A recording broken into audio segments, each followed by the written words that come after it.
Assalamualaikum warahmatullahi wabarakatuh. Alhamdulillah rabbil alamin wa bihi nasta'in wa nusalli wa nusallim wa nubarik ala nabiyyina Muhammadin wa alihi wa sahbihi ajma'in wa ba'du. Ikhwani wa akhwati fillah, para pemirsa Roja TV dan para pendengar dari Roja yang dimuliakan oleh Allah Azza wa Jalla. Kembali kita melanjutkan pembahasan muamalat dari kitab Zadul Mustaqni' fi Ikhtisadil Muqni'. Sebelumnya telah kita menyelesaikan bab tentang syarikah. Sekarang kita lanjutkan dengan bab al-musaqah. Dan bab al-musaqah, sebagian para ulama juga memasukkannya dalam bab syarikah, kerjasama. Ya, karena bentuk musaqah berasal dari kata saqiyu, mufa'alah dari saqiyu, yang berarti adalah menyiram. Kenapa menyiram? Maksudnya bukan sekedar menyiram saja, yaitu memelihara tanaman pohon tadi. Definisinya aqdun baina itsnaini bi yadfa'a sahibul ardi wasyajar liman ya'malu alaihi wa alaihi juz'un min thamarihi, yaitu dua orang berakad, satu pemilik tanah dan pemilik pohon tua yang ada hasilnya dari pohon tersebut. Lalu dia meminta menyerahkan pohon dan tanah tadi kepada seseorang untuk seseorang tadi memelihara pohon tadi.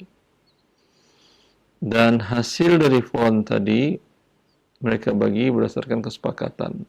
Umpamanya buat yang mengelola, yang mengairi ini adalah 60%, buat yang punya pohon dan tanah 40%, atau dibalik. Yang penting ini kesepakatan mereka berdua dalam hal ini. Ini yang dimaksud dengan musaqah. Kenapa menggunakan kata musaqah, mengairi? Karena yang terpenting dalam pertanian kebun kurma adalah air. Di gurun, di padang pasir, di pertanian itu yang penting adalah air.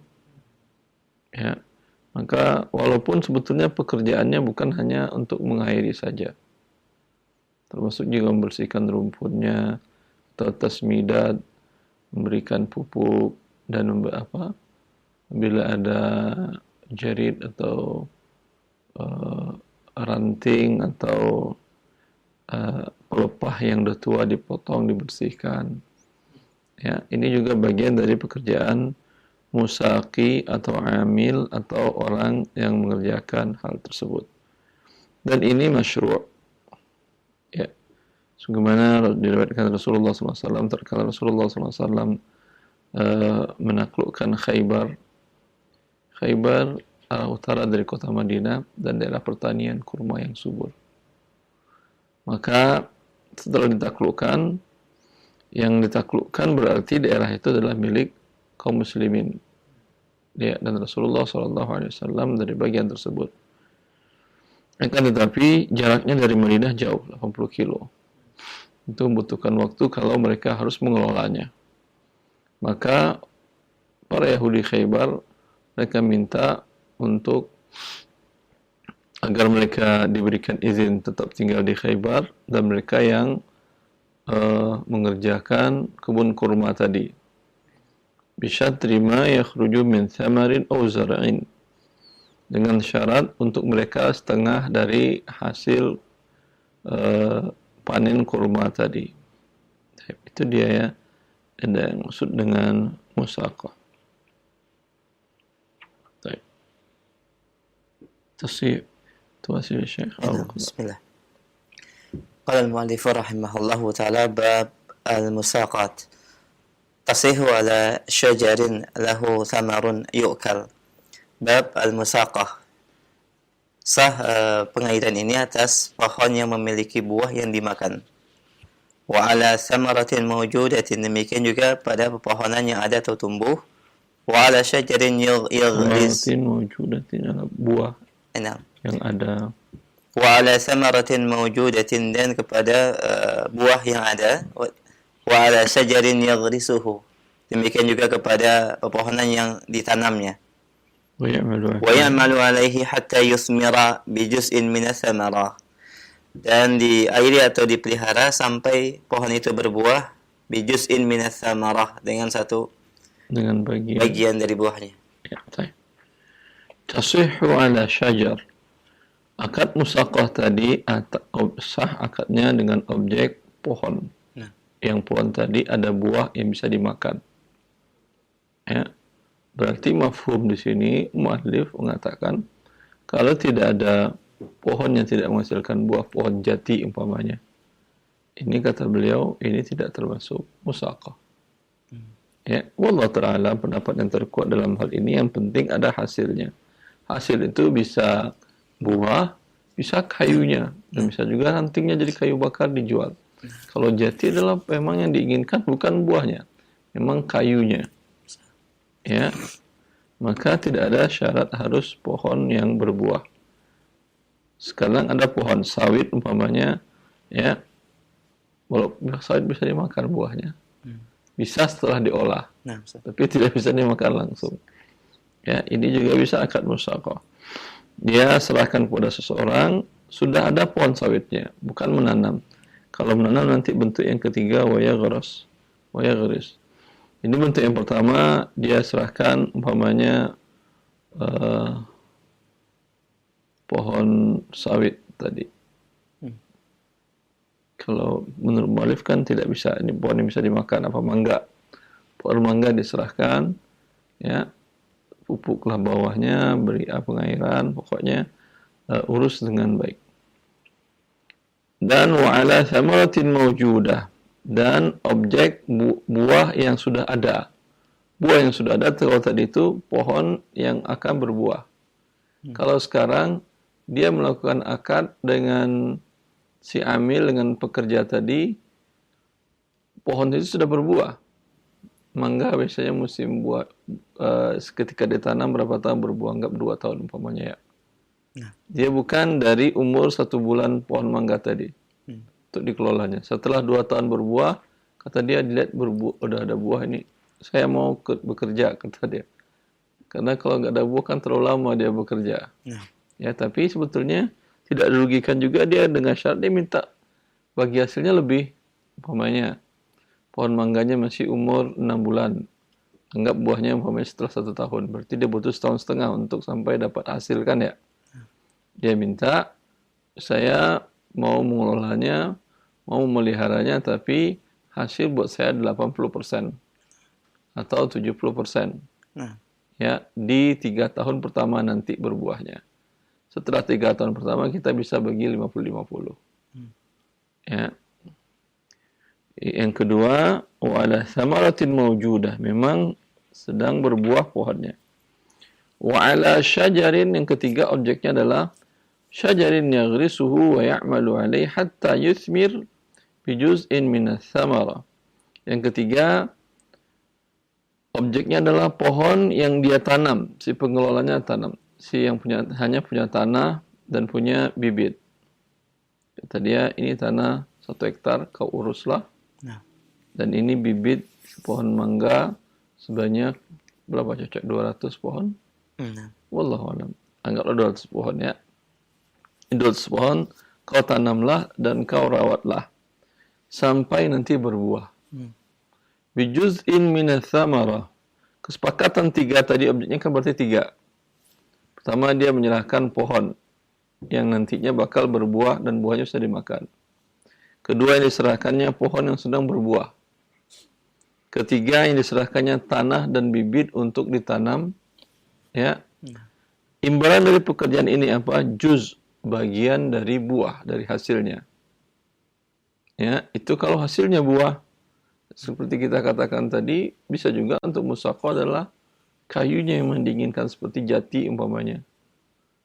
Ya. Maka ini hasilnya adalah bijuz'in min ath-thamarah, bagian dari buah. Baik. Terus. Qala al-mu'allif rahimahullah wa hiya aqdun jaizun. Dan musaqah ini merupakan akad yang jaiz, yang diperbolehkan. Fa in fasakha al-maliku qabla dhuhuri. Qabla ya Syekh. صحيح. 449. ويشترط طيب لا يوجد هنا طيب ويشترط أن يكون الجزء معلوما مشاعا. Itu tadi definisi mugharasah. Sekarang apa syarat-syaratnya agar menjadi sah akadnya? Disyaratkan bahwa bagian tadi ma'luman harus diketahui dan sifatnya musya'an.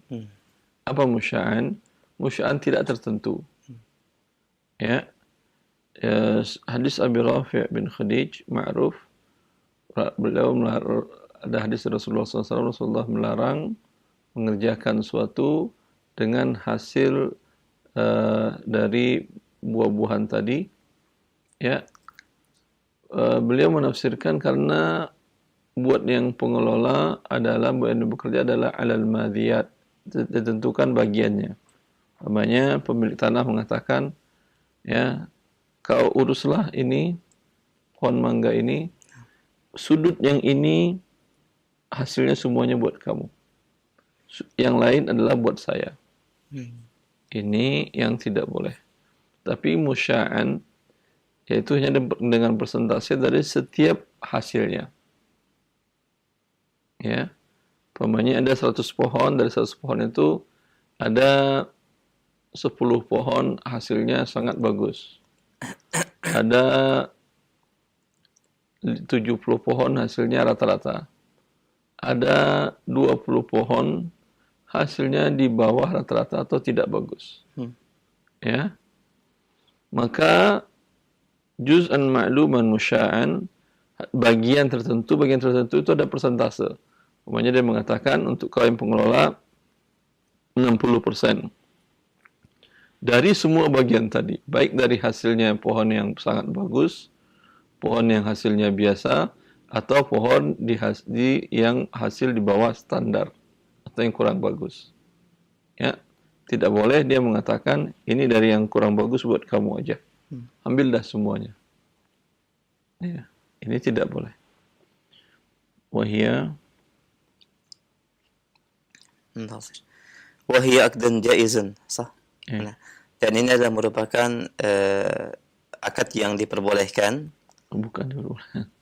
Wahia akdun jaizun, dan ini akad jaiz. Sering kita jelaskan dalam kitab Manhajus Salikin, apa itu akad, ada dua, akad jaiz, akad lazim. Kalau akad lazim mengikat kedua belah pihak, tidak bisa salah satu pihak melepas akad begitu saja tanpa keridhaan pihak yang lain. Seperti akad jual beli, akad sewa menyewa, itu sifatnya lazim. Bila Anda telah membeli sesuatu kepada penjualnya, tidak bisa kemudian besok Anda kembalikan barang, Anda minta uang. Anda sudah bersepakat dengan seseorang untuk melakukan sebuah pekerjaan atau orang melakukan pekerjaan. Ya, Anda umpamanya dikontrak oleh orang tadi bekerja di tempat dia dengan pekerjaan yang jelas, baik waktu ataupun jenis pekerjaannya, selama 2 bulan. Baru 5 hari dia nggak bisa, pemberi kerja tadi mengatakan udah kamu cukup sampai di sini aja. Tidak apa-apa cukup sampai di sini bekerjanya, tapi gajinya yang sisa 55 hari harus Anda bayar. Kalau tidak Anda bayar di dunia, Anda bayar di akhirat. Begitu juga dengan akad ijarah, Anda sewa rumah. Sewa rumah tempat tinggal, kontrak 1 tahun, harga sekian, namanya 30 juta. Baru 2 bulan, Anda kemudian pindah tugas ke kota lain. Ya, tidak bisa Anda mengambil sisa kontrakan 10 bulan begitu saja. Kecuali si pemilik kontrakan ridho. Lalu bagaimana? Ya, Anda pergilah, baguslah dapat tempat kerja baru. Semoga diberkahi di sana dan lebih banyak rezekinya. Tapi yang ini tidak bisa Anda batalkan sepihak. Lalu apa yang bisa dilakukan?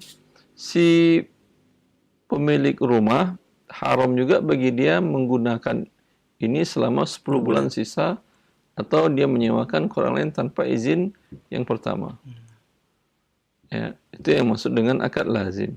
Kalau akad jaiz, boleh bagi masing-masing pihak meninggalkan begitu saja. Seperti dalam akad syirkah dan mudharabah. dan termasuk di sini akad musaqah. Nah. Dan diserahkan kepada A, kelolalah ini kebun sawit saya. Siapa? Ya, setelah 3 hari dia muncul-muncul. Ketika dihubungin, kemudian di WA kata dia, alhamdulillah saya terima kuliah di Madinah. Alhamdulillah semoga engkau diberkahi terima kuliah di sana. Ya, dan memang tidak ada konsekuensi dia untuk memenuhi akad ini. Berbeda kalau akadnya ijarah. Kalau akad sewa, kontrak sampai musim buah, walaupun sudah diterima, Anda tidak bisa batalkan begitu saja. Ya. Lalu bagaimana solusinya? Mungkin Anda sampaikan kepada pemilik kebun tadi yang udah ada kesepakatan, akad sewa, Pak, saya diterima kuliah ini gimana? Udah gini aja Pak, saya mau berangkat kuliah, gaji saya yang 3 bulan ini, ya saya kembalikan ke Bapak. Atau bahkan Bapak itu senang, semoga engkau diberkahi nak. Enggak.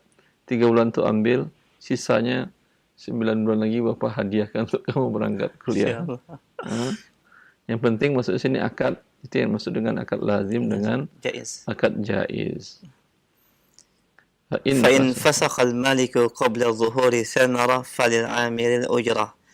Apabila pemilik pohon membatalkan akad sebelum keluarnya atau munculnya buah-buahan, maka bagi pekerja mendapatkan ujrahnya atau haknya. Wa in fasaqaha huwa fala syai'a lahu.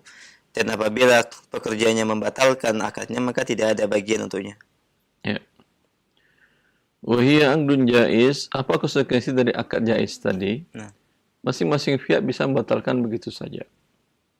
Sekarang siapa yang membatalkan? Pemilik pohon membatalkan sepihak. Nah. Dan dia batalkan sebelum muncul buah. Nah. Kalau sudah muncul buah, ya tentu buat dia adalah buah sesuai dengan kesepakatan. Andai tadi buahnya 2 tahun. Ya, dia terima pohon di tahun kedua. Berarti ada 1 tahun lagi untuk berbuah. Baru dia bekerja 6 bulan, kemudian si pemilik kebun mengatakan, udahlah nak, kamu tak perlu lanjutkan lagi mengelola, merawat kebun saya. Kenapa? Saya udah pensiun, saya ingin segar juga biar saya ngerawat sendiri, kata dia. Ya, boleh, karena akadnya adalah jaiz, bukan akad lazim. Ya. Tetapi tentu pekerjaan dia selama ini 6 bulan tidak boleh sia-sia. Nah. Wajib diberikan haknya. Maka kata muallif di sini, falil amilil ujrah, untuk pengelola ini, yang merawat ini adalah upah umumnya. Berapa upah upah standar untuk 6 bulan mengelola kebun atau pohon sebanyak sekian luasnya. Umpamanya bisa jadi lebih besar daripada hak bagi hasilnya, bisa jadi lebih kecil. Ya. Tapi menurut sebagian para ulama, dan ini yang dipilih oleh Syekh Muhammad Shalih Al-Utsaimin dalam syarah Mumti'-nya, kalau menurut beliau kesepakatannya kan buah. Ya. Berbeda antara buah dengan uang. Ya, kata beliau tetap dengan buah dibayar. 6 bulan umpamanya. Setelah 1 tahun berbuah, berarti dia mengelola selama setengah, separuh waktu.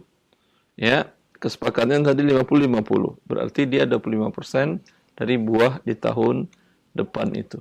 Itu yang beliau pilih. Wallahu ta'ala a'lam. Wa in fasakhaha huwa fala syai'a lahu. Sebelum berbuah, ya, si amil ini, yang pengelola ini, yang ngerawat ini, dia yang membatalkan sepihak. Dia pergi begitu saja. Apakah wajib bagi si pemilik pohon untuk membayar upahnya atau membagikan hasil ke dia? Kata mu'alif tidak. Fala syai'a lahu, karena dia membatalkan, dia yang menggugurkan haknya dia.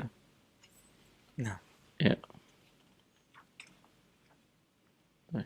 يكفي ستنا. Jazakallah khair. Pendengar dan pemirsa Raja TV, demikian Tapi beberapa sedikit lagi, udah lah. Baik. Ya, beberapa poin dari pembahasan Al-Musaqah, dan langsung kita berikan kesempatan bagi para pendengar dan pemirsa Raja TV untuk bersoal jawab. Bagi Anda yang ingin bertanya terkait dengan bab ini secara khusus untuk memperdalam pembahasan, silahkan di line telepon. Kita akan berikan kesempatan via telepon terlebih dahulu, silahkan.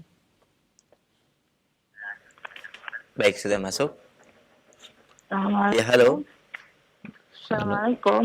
Assalamualaikum warahmatullahi. Dengan siapa di mana? Dari hamba Allah di Banten. Baik, silahkan Umu.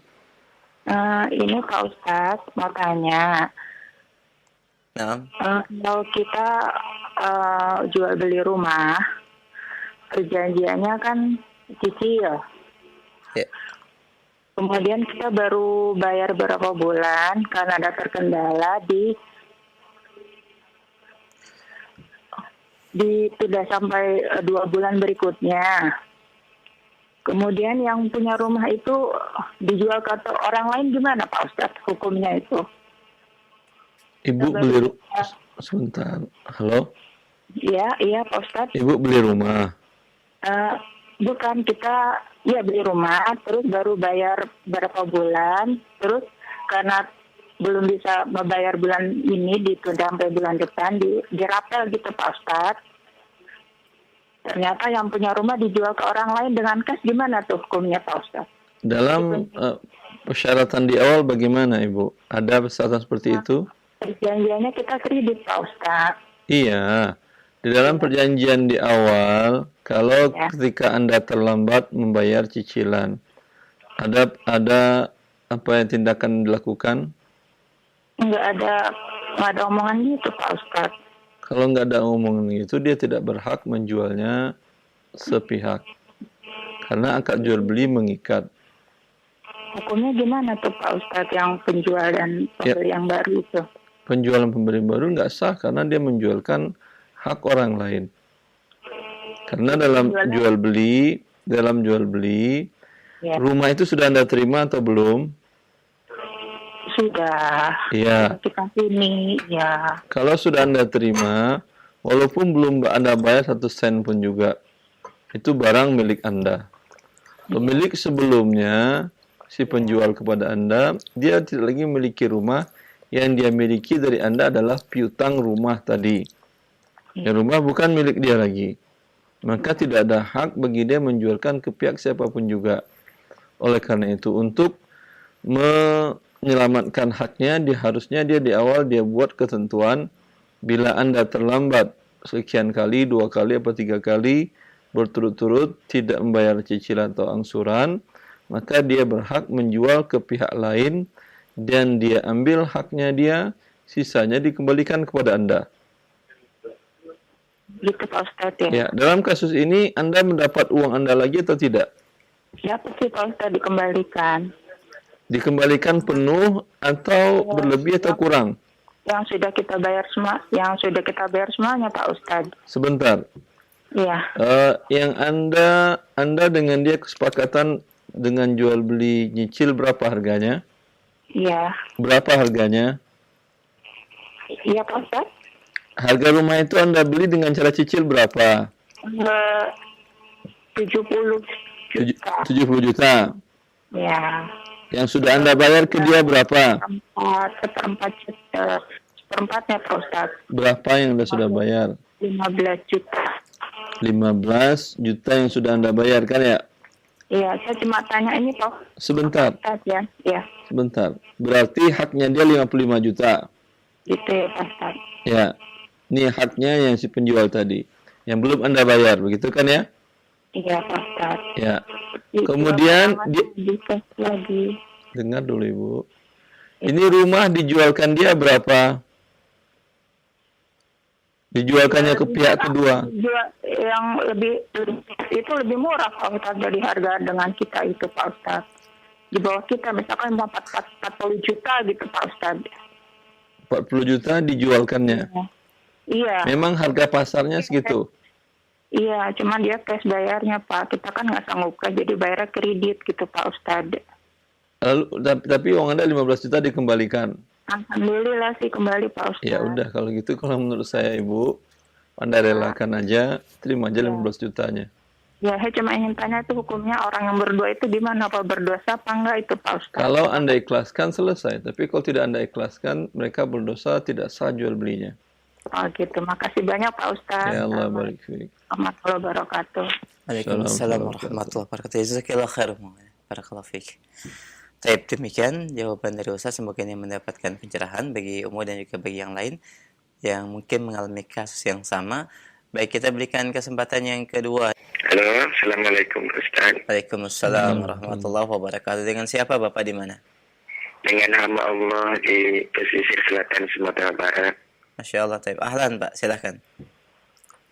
Begini Pak Ustaz, saya ingin bertanya, bila kita membeli sebuah lahan perkebunan, misalnya sebuah lahan itu terdapat pohon kelapa, tapi kita membelinya secara kredit, misalnya kita beli lahan tersebut 100 juta, kita bayarkan setiap bulannya bila kita mempunyai uang, misalnya 1 juta atau 2 juta kepada si pembelinya.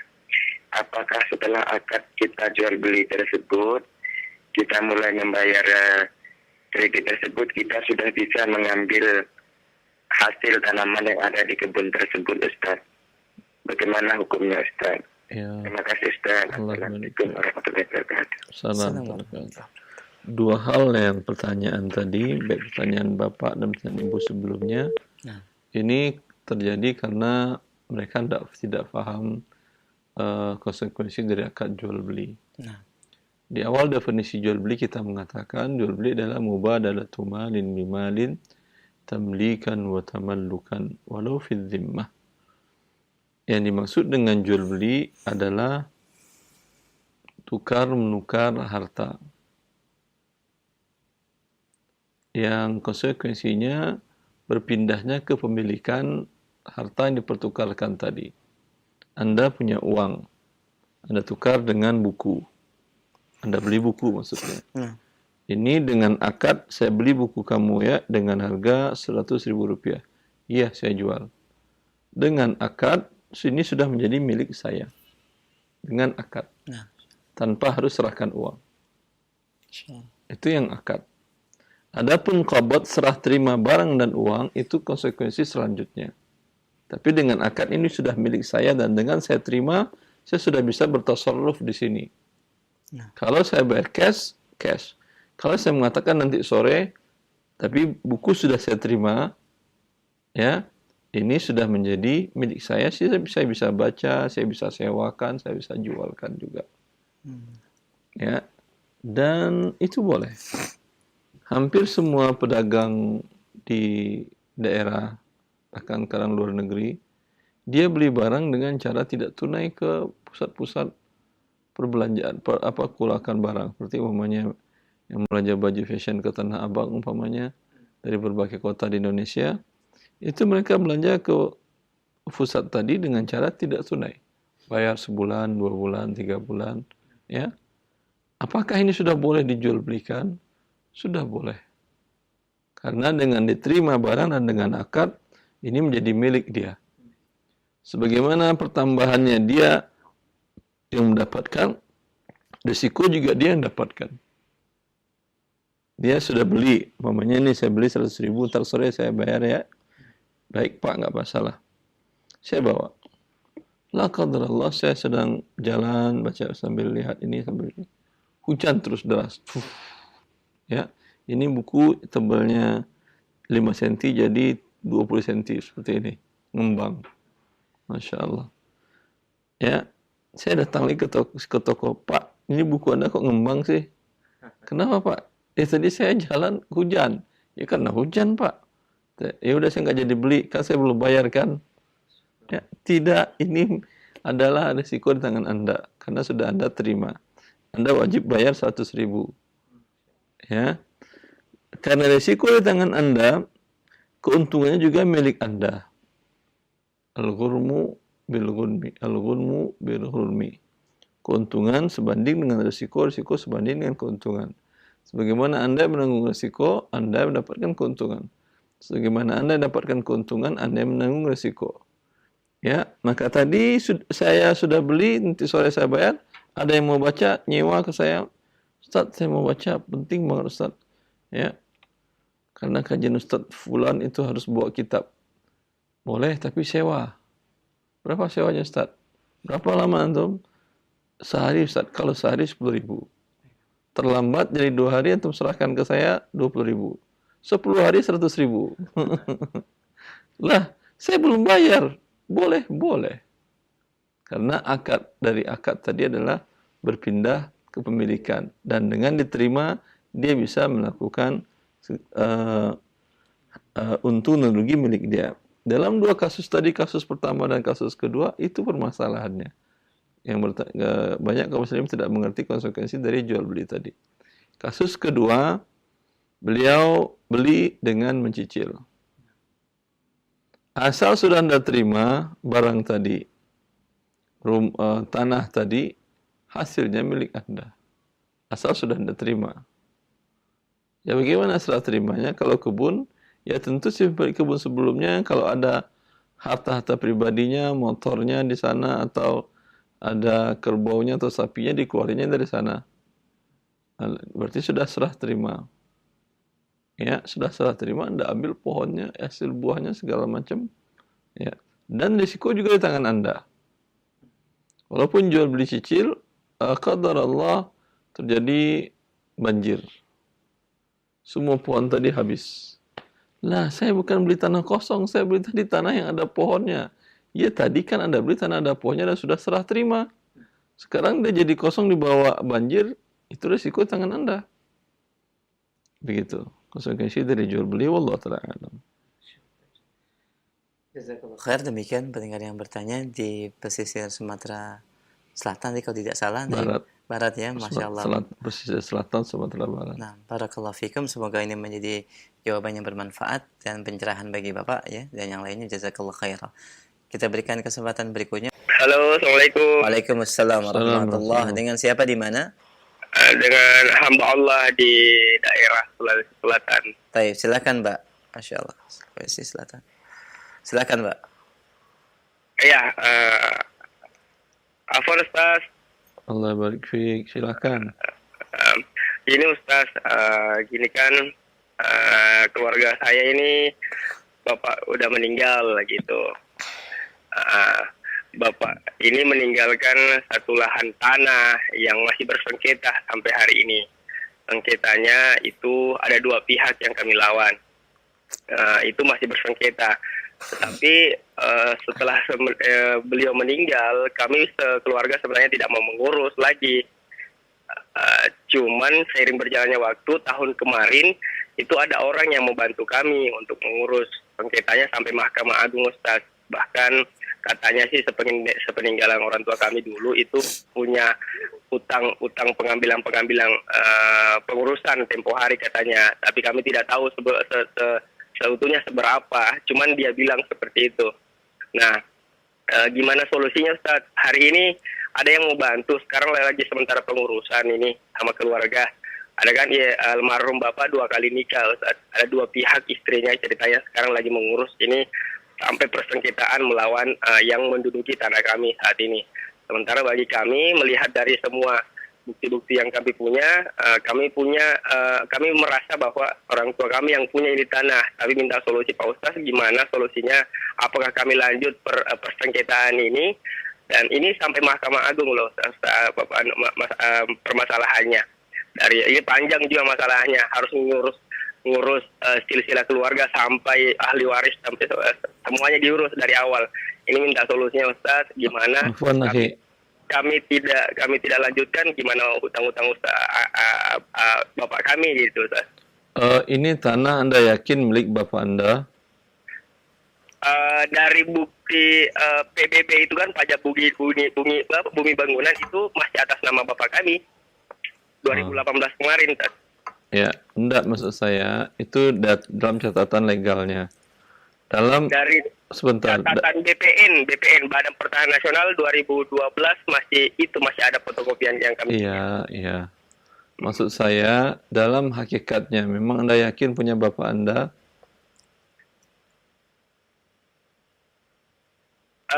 Hakikatnya sih melihat dari bukti-bukti yang kami kan baru ikuti perjalanannya ini selama meninggal, Ustaz. Sebentar, tanah ini waktu sebelum meninggal Anda tidak tahu itu tanah milik Bapak?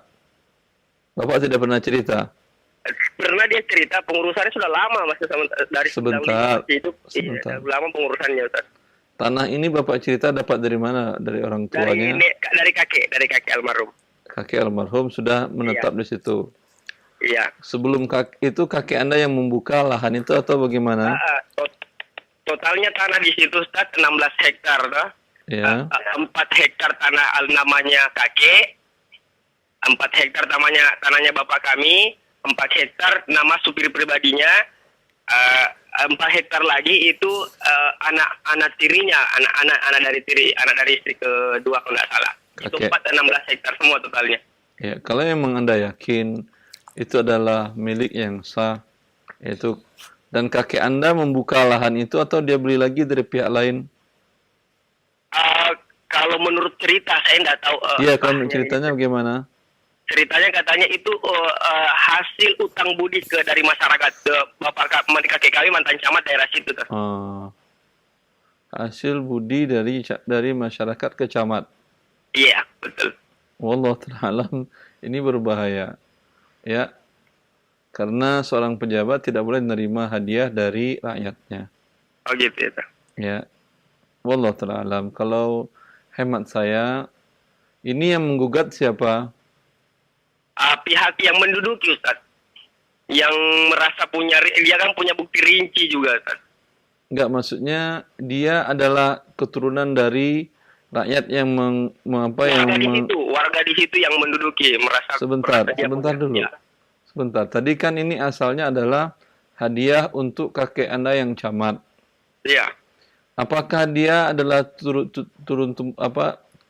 keturunan dari yang memberikan hadiah atau pihak lain yang tidak ada hubungan? Pihak lagi yang tidak ada hubungannya, Ustaz. Yang warga di situ aja yang merasa bahwa dia yang pernah itu kan dulu empang, Ustaz.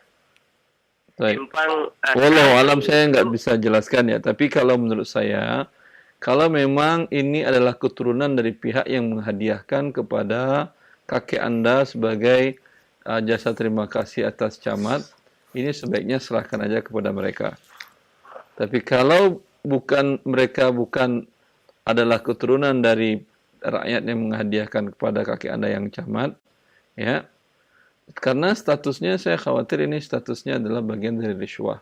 Karena kaidah yang dijelaskan oleh para ulama, hadayal umma li ghulul, memberikan hadiah kepada orang yang memiliki jabatan atas jabatannya tersebut, ini harta tidak halal. Anda seorang lurah atau Anda seorang kepala desa, lalu ada warga yang menghadiahkan sawah kepada Anda walaupun tidak luas, satu petak dengan luas paling umumnya 50 meter. Ini bagi Anda tidak halal, ini ghulul kata para ulama karena ini adalah harta riswah. Ya, lalu harta ini diapakan? Ya.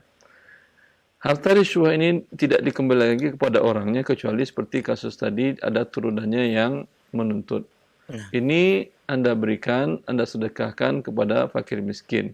Bila ada di antara ahli waris kakek Anda tadi atau dari bapak Anda yang fakir miskin, boleh untuk mereka ambil sebagai hak fakir miskin, bukan sebagai hak ahli waris. Karena harta haram itu tidak bisa diwariskan. Ya. Lebih baik tadi Anda bernego dengan pihak yang menuntut tadi, kita jadikan umpamanya fasum sarana umum umpamanya untuk kebaikan masyarakat, jadi lahan umpamanya wisata atau lahan apa ya, untuk penghijauan atau untuk pengairan atau bikin sumber air atau segala macam untuk manfaat umum lebih baik.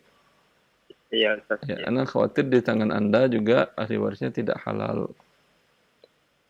Nah, demikian Bapak, bisa difahami insyaallah. Ustaz, masih ada. Gimana masalah utangnya itu loh, Ustaz? Utangnya kalau dia tidak punya, bapak Anda tidak punya harta yang lain yang jelas-jelas halalnya, ya. Kalau ada ahli waris yang memiliki kelebihan rezeki, dibayarkan. Kalau tidak ada, ya, semoga Allah yang membayarkannya. Kalau dalam hadis Rasulullah sallallahu alaihi wasallam, dalam hadis Abu Qatadah, yang kewajiban ahli waris tidak ada. Ya, karena dalam hadis Abu Qatadah tadi yang membayarkan itu adalah Abu Qatadah. Umma alayya ya Rasulullah, ketika Rasulullah ingin menyolatkan seseorang dan Rasulullah menanyakan apakah ini ada hutang? Iya, ada Rasulullah 2 dinar. Lalu Abu Qatadah mengatakan, saya yang bayar ya Rasulullah. Rasulullah nggak nanyakan ini mana ahli warisnya, bayarin dulu baru saya sholatin. Tidak. Tidak ada kewajiban tanggung jawab ahli waris kecuali mereka statusnya sebagai garantor, sebagai kafil penjamin. Kalau tidak penjamin tidak ada. Yang berhutang istri apa kewajiban suami? Yang berhutang anak tidak ada kewajiban orang tua. Yang berhutang orang tua tidak ada kewajiban anak. Ya. Akan tetapi kalau ada di antara ahli waris yang berbuat baik, ini sebuah kebajikan. Kalau tidak ada, lalu siapa yang wajib bayar hutangnya? Kalau dalam syariat Islam, yang wajib bayar hutang adalah negara, penguasa.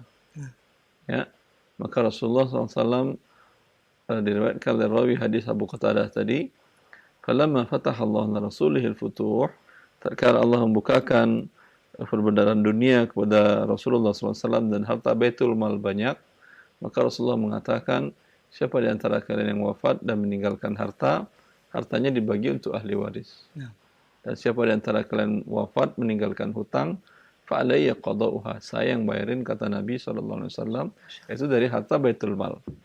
Dan para ulama sepakat kewajiban ini berpindah kepada orang yang memegang urusan kaum muslimin, yaitu para penguasa. Ya, ini yang harusnya membayarkan penguasa.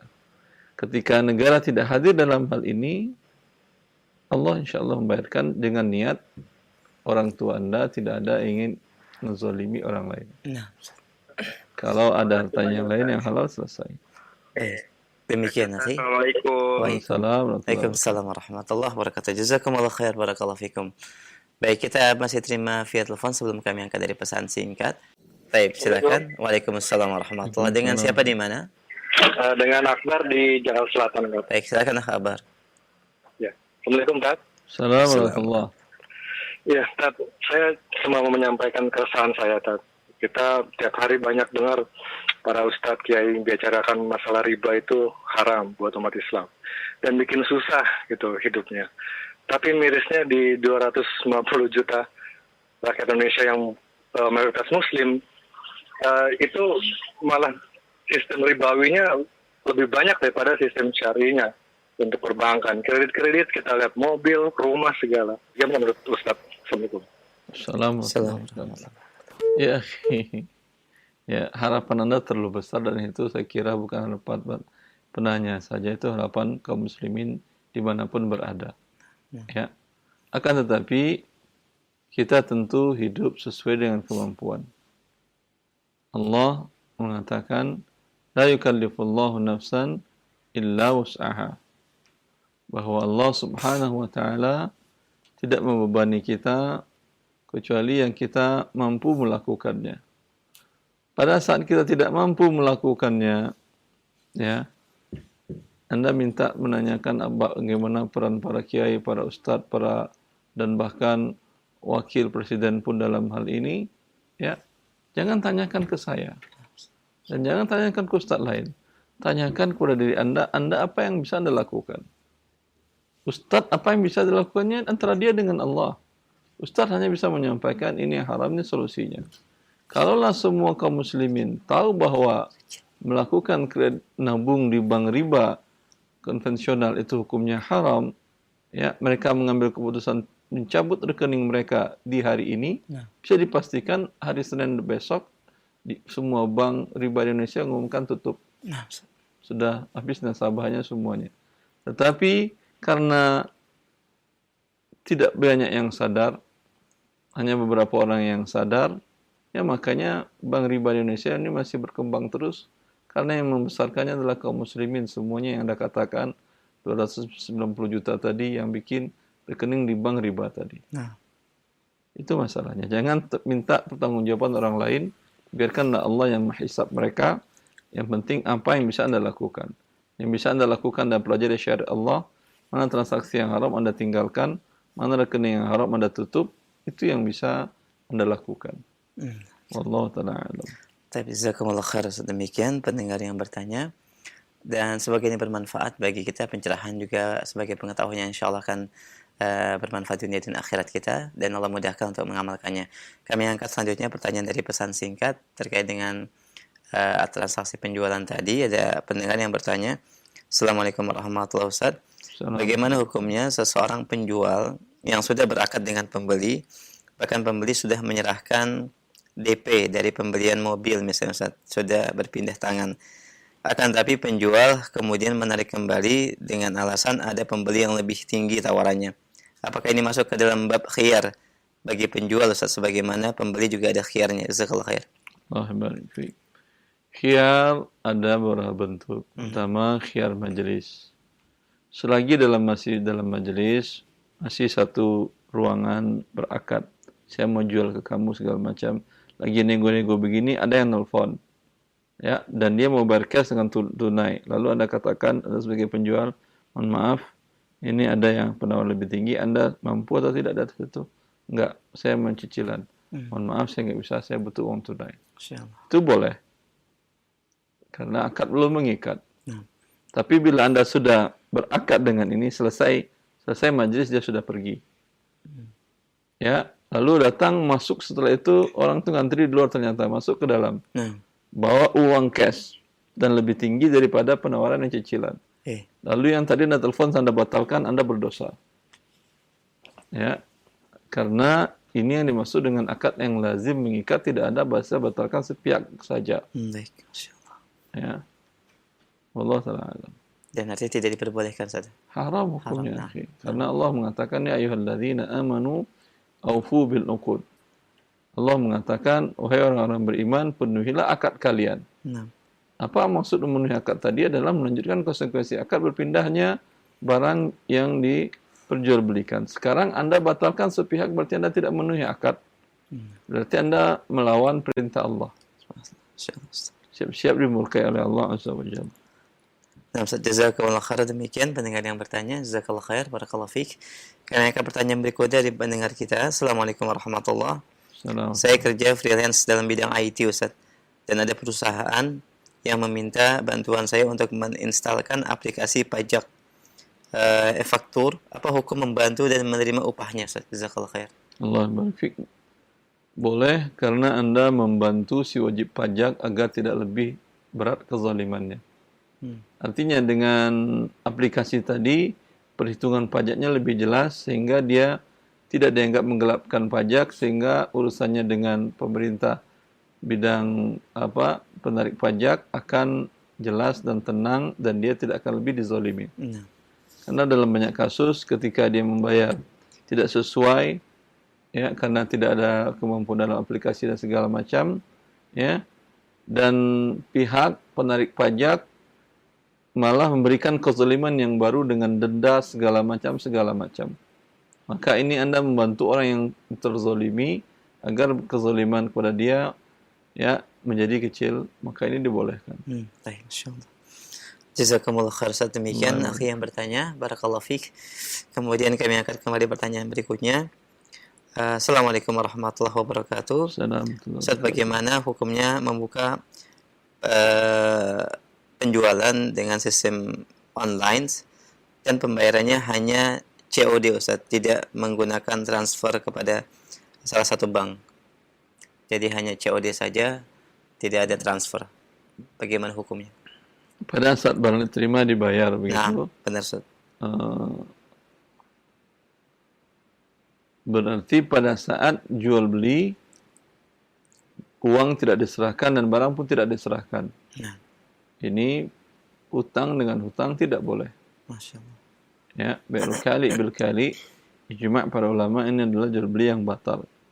Lalu bagaimana solusinya? Katakan ketika dia pesan, ya, dan Anda menyetujui, ini bukan akad, ya. Bisa jadi Anda nggak jadi, bisa jadi saya nggak jadi, nggak ada masalah. Tapi ketika barang sampai di tempat Anda masih bisa mengatakan nggak jadi, nggak ada masalah. Kalau jadi pada saat itu berakad, bayarkan uangnya, kirimkan ke rekening atau titipkan ke yang mengantar barang ke rumah. Itu boleh. Artinya akadnya ketika barang sampai Barang baru sampai. berakad. Nah, demikian saja. Jazakumullah khair akhi. Dan yang bertanya juga barakallahu fikum. Kemudian kami angkat kembali pertanyaan berikutnya masih terkait dengan akad secara online. Apabila kita sudah pesan barang secara online Ustaz dan belum dibayar dan barang belum juga dikirim, kemudian saya melihat ada barang sejenis yang lebih murah dari harga yang sebelumnya. Bolehkah saya membatalkan pesanan yang pertama Ustaz dari hamba Allah di Serang? Allah barik fiik. Boleh. Karena yang pertama itu memang akadnya tidak sah. Insyaallah. Ya, yang pertama tadi akadnya tidak sah karena dalam akad kemungkinan akad terjadi ini uang, ini barang.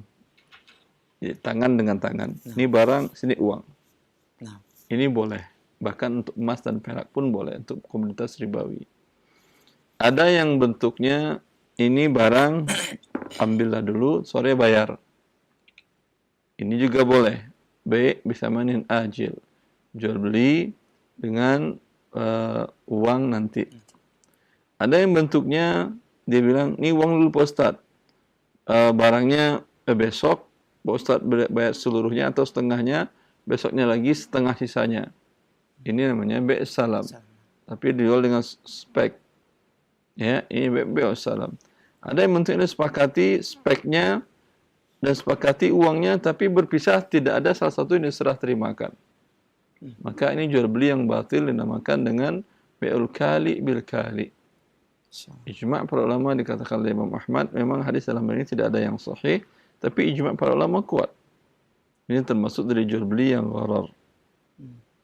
Ya, jual beli yang haram hukumnya dalam hal ini.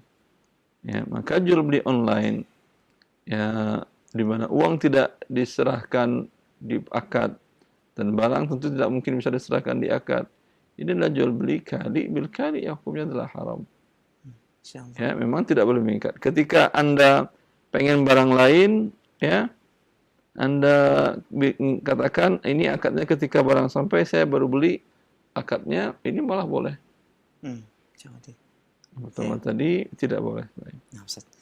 Jazakumullah khair atas penjelasannya. Allah Demikian barik. pendengar dan pemirsa Roja TV yang bertanya. Kami masih angkat pertanyaan dari pesan singkat. Assalamualaikum warahmatullahi wabarakatuh. Assalamualaikum. Terkait dengan musaqah tadi Ustaz, apakah jenis pepohonan yang dikelola atau yang dipelihara itu memiliki nilai jual yang tinggi atau boleh juga yang memang terlihat dari sisi keindahan bentuknya Ustaz, seperti bonsai atau tanaman-tanaman berbunga? Jazakumullah khair. Ya Allah barik fiik. Ya, yang dimaksudkan dari sini adalah hasil. Bila hasilnya itu adalah harganya tinggi karena indah, nggak ada masalah. Atau harga tinggi karena kayunya kuat seperti jati dan ulin, nggak ada masalah. Atau karena buahnya rasanya enak seperti durian juga nggak ada masalah. Ya, yang penting ada sesuatu yang bisa disepakati untuk dibagikan hasil dalam hal tersebut. Insyaallah. Ya. Jazakumullah khair. Demikian akhi. Barakallahu fikum. Kami angkat kembali pertanyaan berikutnya dari pendengar kita Ibu Ratna di Riau. Ibu Ratna di Riau bertanya, Assalamualaikum warahmatullahi wabarakatuh. Assalamualaikum. Ustaz, saya mau mendaftarkan haji dengan program reguler, akan tapi konsekuensi tunggunya puluhan tahun Ustaz. Bagaimana hukumnya untuk hal ini? Jazakallah khair Ustaz. Allah musta'an. Yang saya fahami dari fatwa para muasyirin dalam masalah nawazilul hajj, yaitu masalah kontemporer dalam masalah haji, haji itu wajib bagi yang mampu. Allah mengatakan walillahi 'alan nasi hajjul baiti man istata'a ilaihi sabila. Menjadi hak Allah dan kewajiban bagi manusia untuk agar mereka melakukan ibadah haji bagi yang mampu. Sekarang tanpa ikut pemerintah, Anda berarti tidak mampu, tidak punya kuota. Nah, Harus menunggu sekian puluh tahun, 2 tahun, yang paling dekat umpamanya 10 tahun, umpamanya. Ya, di sebagian kota ada bahkan sudah 28 tahun. nah Ustaz. Ya. Ini apakah ada kewajiban yaitu temponya setelah 28 tahun? Anak dari lahir sampai balik berapa? Berapa tahun? 15 umpamanya kan ya. 15 tahun. Ya. Sampai selama 15 tahun ini dia wajib sholat. Kapan dia wajib sholat? Nanti setelah balik. Begini juga dengan haji ini. Kapan dia wajib haji? Nanti setelah mampu. Kapan mampu? Setelah 38 tahun. Sekarang ada kewajiban? Tidak ada kewajiban. Walaupun dia orang kaya raya, walaupun dia triliuner, ada kewajiban haji sekarang? Tidak ada. Karena walaupun dia bisa bawa pesawat sendiri turun di Arafah pun tidak dibolehkan. Saya pakai helikopter turun di Arafah aja. Karena haji itu hanya Arafah wukuf. Ya, pun tidak boleh. Tidak bisa. Berarti tidak mampu, maka tidak ada kewajiban haji. Karena itu tidak boleh Anda paksakan diri Anda untuk hal ini. Kalau Anda mengatakan, kalau saya tidak bayar sekarang, kapan lagi saya berhaji? Kalau ada haji yang resmi dari negara yang lebih cepat, walaupun bayarnya lebih mahal, kalau ini 25 juta, kalau yang cepat tadi mungkin di atas 100 juta atau 200, 300, uang yang dasar 25 juta tadi, Anda putar selama 10 tahun mungkin sudah 2 miliar dia. Ya. Anda dagangkan 25 juta, dengan keuntungan yang kecil, umpamanya 100% setahun. Berarti setelah 1 tahun menjadi 50 juta.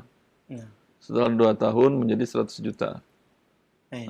Setelah 3 tahun menjadi 200 juta. Setelah 4 tahun menjadi 400 juta.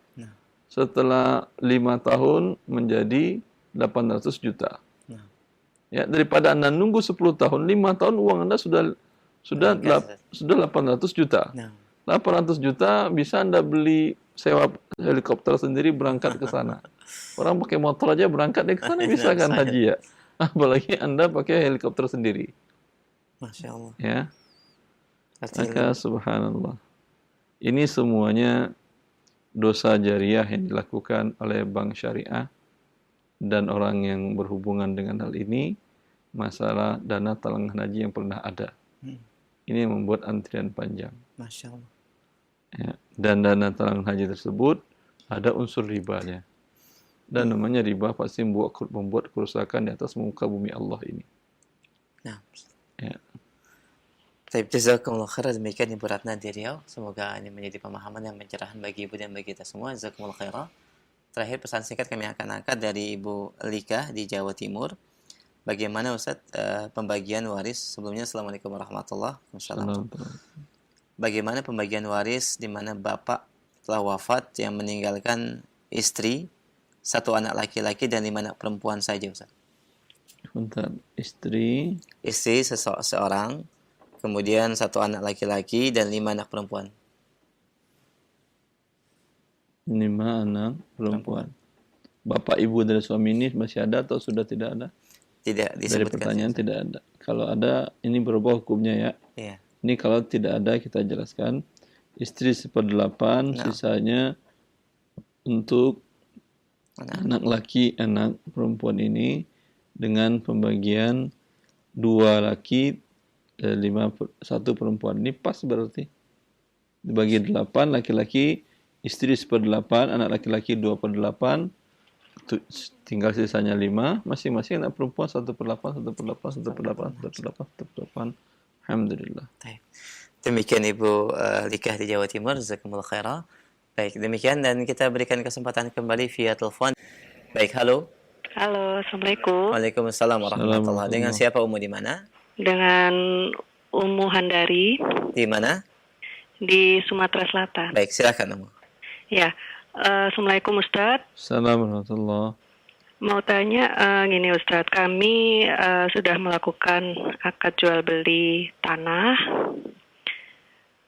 kepada salah satu orang. Ibu menjual tanah? Enggak, kami membeli. Membeli, terus? Ya, saya membeli tanah. Nah, sudah terjadi akad jual beli, kesepakatan. Tapi belakangan ternyata gini, di tanah tersebut ada bangunan rumah peninggalan dari orang tua mereka. Nah, ternyata dari beberapa ahli waris itu tidak setuju kalau bangunan tersebut dibongkar. Padahal bangunan tersebut ada di sebagian tanah yang akan kami beli. Nah, sehingga kami tidak meneruskan karena takut tidak ada nantinya akan ada masalah di kemudian hari. Jadi ini bagaimana Ustadz? Afwan Ibu sudah berakad belum? Kami sudah setuju gitu saja, Setuju, tapi belum ada transaksi ya. Kalau belum ada transaksi, belum ada akad. Gimana? Belum ada akad berarti kan ya? Oh ya. Anda minta aja, itu sertifikatnya sekarang statusnya kan waris, sudah nama siapa. Kalau minta selesaikan mereka sertifikatnya dulu, setelah sertifikatnya selesai baru bisa jual beli. Karena kalau seperti itu, biasanya akan repot urusannya. Nanti yang satu setuju, yang satu tidak setuju, sedangkan Anda sudah bayar DP dan seterusnya. Banyak kadang mereka pun butuh dana untuk memecah sertifikat atau segala macam. Bahkan terkadang mereka yaudah bayar DP dulu, nanti pecah sertifikat, nanti kami serahkan kepada kamu. Ya, ternyata tidak ada kesepakatan terus di antara mereka. Uang DP sudah dibayar, kemudian si pembeli tidak bisa menerima tanah atau lahan tersebut dengan sesuai yang diperjanjikan dalam akad. Maka kalau yang bermasalah sebaiknya jangan mendekati, Ibu. Oh ya, gitu ya Ustaz. Ya Allah barik fiik. Ya, terima kasih Ustaz. Waalaikumsalam dari di Sumatera, jazakallahu khairan, barakallahu fiik. Baik, satu pertanyaan terakhir mungkin kita berikan kesempatan di pagi hari ini. Halo. Assalamualaikum ya Umma. Waalaikumsalam. Dengan siapa di mana? Ini Ibu Neti dari Sumatera Barat, Pak. Insya Allah. Silakan Ibu Neti. Silakan. Saya mau bertanya, saya menabung di bank syariah, mau buka deposito. Nah. Keuntungannya tuh riba enggak, Ustaz? Mohon maaf Ibu, di dalam perjanjiannya Ibu sebagai penabung atau deposan akan menanggung kerugian bila terjadi kerugian di usaha pengelolaan dana, atau tidak ada perjanjian Ibu akan menanggung kerugian? Tidak ada perjanjian, Ustaz. Berarti Ibu tidak akan menanggung kerugian. Iya. Kalau tidak menanggung kerugian dan ada pertambahan, itu namanya riba. Ada dua kemungkinan. Ibu minta mereka tambahkan catatan bahwa saya yang deposan, yang nabung, bila terjadi kerugian dalam bisnis pengembangan uang, saya siap menanggung. Maka sesuai dengan porsi modal yang saya setorkan. Kalau itu menjadi boleh. Kalau mereka tidak mau, lebih baik kalau tujuannya hanya untuk untuk mengamankan dana atau uang Anda, ambil rekening yang tidak ada pertambahan. Nah. Bisa difahami. Kata orang bank syariah pertama di Indonesia, Ustaz. Mau pertama, mau kedua, yang penting akadnya halal atau tidak. Nah. Ya jelas Ibu ya. Jelas ya Bu ya. Keuntungannya katanya tidak berubah-ubah katanya keuntungannya itu enggak. Keuntungannya berubah-ubah, tetapi si yang deposan sahibul mal tidak menanggung kerugian, berarti riba dengan berubah-ubah. Bila Anda serahkan uang ke saudara Anda untuk dia kelola. Ya, saudara Anda punya usaha dagang. Jelas Ibu? Lalu Anda katakan, ini saya setor uang kepada Anda 100 juta, bawalah modal. Lalu ini gimana nih kalau rugi? Ya rugi kamu yang nanggung lah. Saya bagi aja hasil untuk saya 10% dari keuntungan. 10% tadi bisa jadi umpamanya Anda setorkan 100 juta, bisa jadi 10% 1 juta, bisa jadi 2 juta, bisa jadi 3 juta, bisa jadi 10 ribu, itu bisa jadi 100 ribu. Jelas? Tapi tetap ini adalah riba yang 10 ribu, yang 30 ribu, 100 ribu, 1 juta, 2 juta, 3 juta tadi. Karena akadnya yang bermasalah, di mana akadnya adalah pinjaman yang mendapatkan pertambahan yang kaedahnya kullu qardin jara naf'an fahuwa riba. Setiap pinjaman yang mendapatkan manfaat bagi si pemberi pinjaman, ini adalah riba. Cuman ribanya tidak tetap. Bisa jadi besar, bisa jadi kecil. Nah. Jadi saya bertanya lagi ya Ustadz ke bank yang bersangkutan ya Ustadz. Wajib Anda tanyakan. Kalau ragu Anda tarik uang Anda, pindahkan ke rekening yang tidak ada pertambahan. Nah, demikian Umu. Makasih Ustadz. Baik, Masya Ya, Allah. makasih Ustadz. Ya Allah. Barakallahu fiik. Jazakillah khair kepada Umu yang ada di Sumatera. Baik, jazakillah khair, dan ini merupakan pertanyaan kami terakhir di kesempatan pagi ini. Mohon maaf, dan sebagai ikhtitam Ustaz, silakan. Ya Allah barik. Kewajiban bagi seorang muslim dalam setiap tindakan kehidupannya, baik di selama masalah ibadah apalagi muamalahnya, untuk tidak menyerahkan dinnya kepada orang lain. Nah. Tidak kepada pegawai bank syariah, tidak kepada ulama atau kiai tertentu, tidak kepada wakil presiden, tidak. Dia bertanggung jawab di hadapan Allah langsung, kenapa engkau lakukan ini. Ya, bila Anda tidak tahu halal haramnya, tentu akan dimurkai Allah. Nah. Maka pelajari syariat Allah dengan baik dan lakukan semampu Anda, semaksimal Anda. Ya, wallahu taufiq wa sallallahu nabiyina Muhammad wa alihi wa sahbihi wasallam.